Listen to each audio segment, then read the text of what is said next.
ஒரு கதை சொல்லிட்டேன் சார். அறிவிச்சிட்டாவல்ல என்னது மாமா? சட்டமன்ற தேர்தல் தேதி அறிவிக்கப்பட்டிருக்கிறது. ஸ்டாலின் அவர்களே, 2011ஆம் ஆண்டு சட்டமன்ற தேர்தல் உங்க தந்தையும் உயிரோடு இருந்தார், நீங்களும் இருந்தீர்கள்.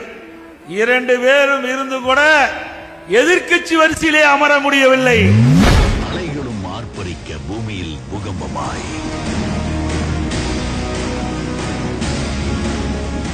செங்கதிர் சூரியன் அஸ்தமனமாகிட